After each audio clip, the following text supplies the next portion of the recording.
Morning and welcome to the Caravan place in Wolverhampton. Today we're going to run through hitching up and a few little basic checks before you hitch up and start your journey.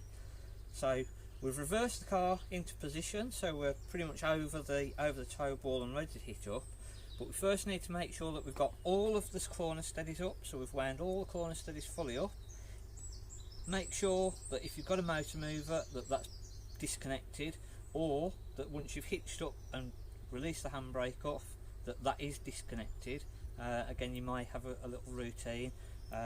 We would normally sort of do it where we'd bring the caravan up with the motor mover, pop the handbrake on, so we're absolutely perfect, release the motor mover, we know that's then off.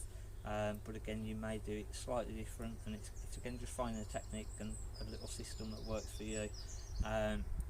Make sure all the windows are closed, everything's safe and secure, you've not left any roof lights up, all your little side lockers are locked, and it's just a basic check round the van, so that you're not driving down the road and then thinking, oh, did I do that, or have I missed that, have I forgot about that. So another good little tip, microwave plate.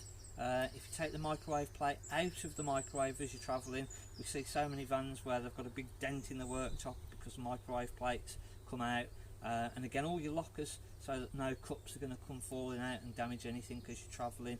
Make sure all the bathroom doors are secure, make sure everything's locked down, and you're not going to be driving down the road and you can hear the door in the caravan banging away and causing damage or coming off the hinges.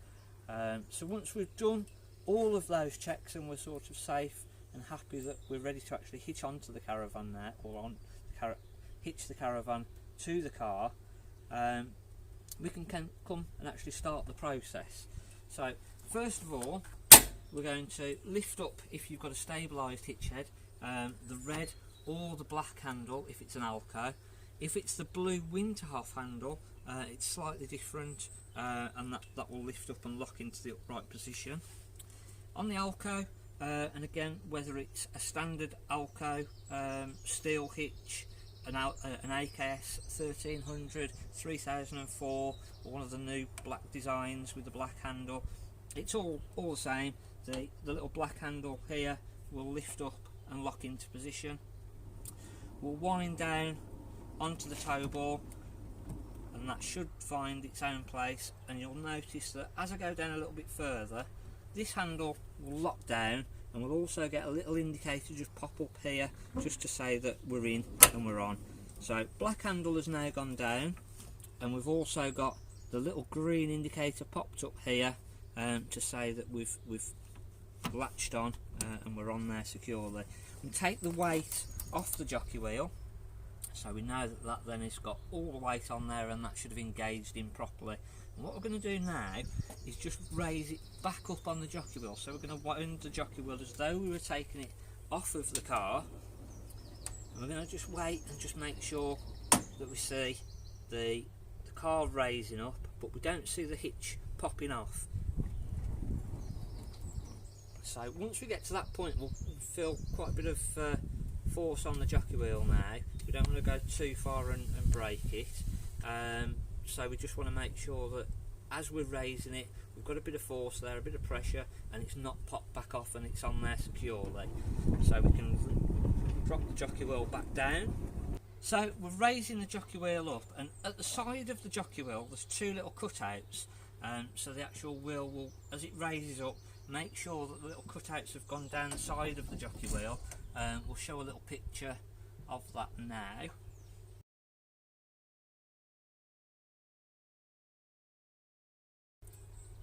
And once that's gone into the little slots, we can then release the jockey wheel with a little handle at the side, and then raise it fully up, and then tighten it into position. Again, that's another one. Always make sure that that's quite tight. You don't want to go too far where you're breaking it, but you want some good pressure on the little winder just to make sure that that's locked in. Otherwise you could sort of be going down the road and you'll hear a banging noise, and it's most likely that the jockey wheel's fallen down and it's catching on the floor as you're driving away. So again, just make sure that's nice and tight and it's not going to go anywhere. Next one is we're going to put the breakaway cable on. secure that, and the breakaway cable, depending on what type of breakaway cable that you've got, sometimes it will loop round onto the tow ball onto itself.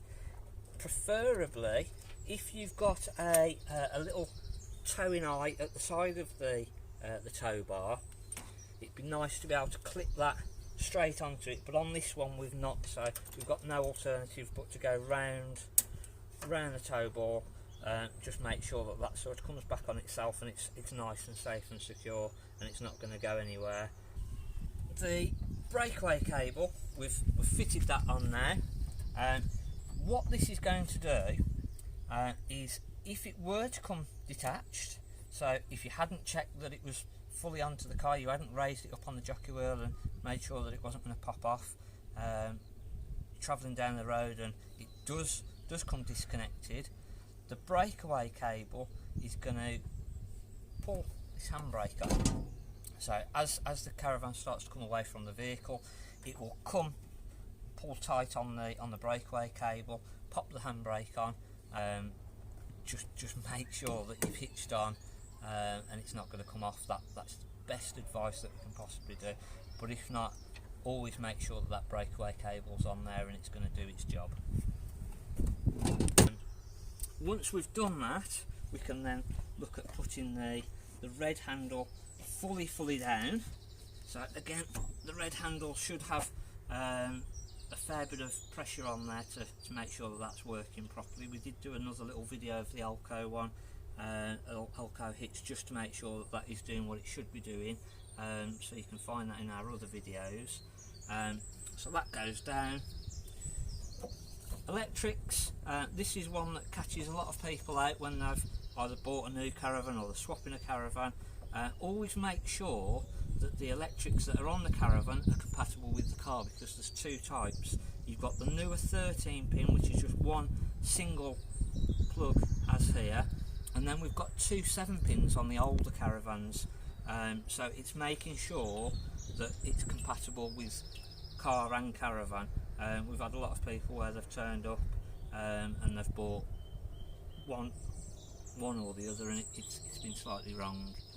You can buy converters, so if you're buying a caravan and it's not got the same electrics as the car, you can get a converter either way, so you can go 13 pin down to 2 7s or 7s to a 13. So once we know exactly what we're dealing with electric wise, we can go ahead and plug this in. There's a little bobble at the bottom which should hopefully line up with a little bobble in our plug in the car, and that will literally sit in, push in, and then these twist and turn and then lock into place properly. Now another thing that we need to check is that we've not got too much loose cable where it's going to drag onto the floor and drag onto the ground, rub through, and then we're going to lose all of our lights and electrics. We always tend to put a few twists in the cable. That will sort of allow the cable to stretch and move, but at the same time keeping it nice and out of the way. Again, if they're really long and you've got an adapter on, because again sometimes if you're going from a 13 to 2 7s, you can have a fair bit of cable just on the little extension. So again, it's either coming back round the jockey wheel, wrapping it round a couple of times, a couple of cable ties, or an elastic cable going around the handle, just finding a way that it's not going to drag onto the floor and it's going to be nicely up out of the way. So we've got hitched on, we've put our brake safety cable on, we've got our electrics in, jockey wheel is fully up, we've made sure if we've got a motor mover that's disconnected. The very last thing that we need to do is the handbrake, and again this should always be absolute last and absolute first when you come to take it back off. So on this one it's literally just a push down. Other types of handbrakes, you may have a little button in there, so again it just depends. You may have to press a little button and then push it down. Some are just literally just straight down as this one is. So we're all hitched up, ready to go. No, we're not. Got to check our lights. So again, every time that you travel, always make sure, even if you just checked them yesterday, have somebody go in and just at the back of the caravan and just make sure that all your lights are working properly. So that's what we're going to do next. If I can get my kind assistant to go to the back and look at the lights. So we've moved to the back of the caravan now, and we're going to check the lights. So have somebody stand at the back.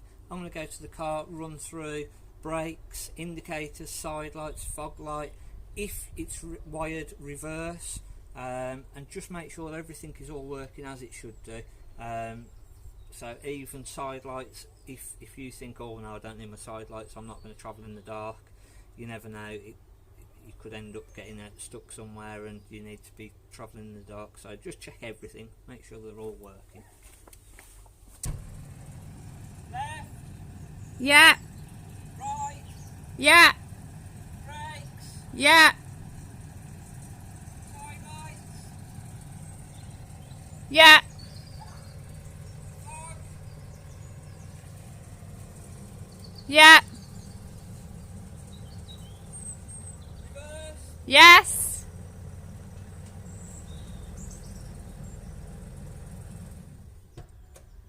Excellent. So we've checked all the lights. Again, it is advisable if you've got a torque wrench. We went through on another video previously of checking your tyres. Again, it's always a good idea, just if you've got a torque wrench, just recheck that the wheel nuts are all tight just before your journey. Again, it's better to be safe than sorry. It's better to spend 5 minutes extra now than have a problem later on. So again, we see an awful lot of people where they'll be rushing, they'll be thinking, I want to get to site quickly. Just slow it down, just make sure you've done all your checks. Check it all through thoroughly, and this is one part that you don't want to rush. So just either allow a little bit of extra time, or just say, well, hang on a minute, I'd rather be 5 minutes late than 3 hours late or not actually get there. So take your time on the hitching up process, check everything, and hopefully you find this helpful. Thanks ever so much.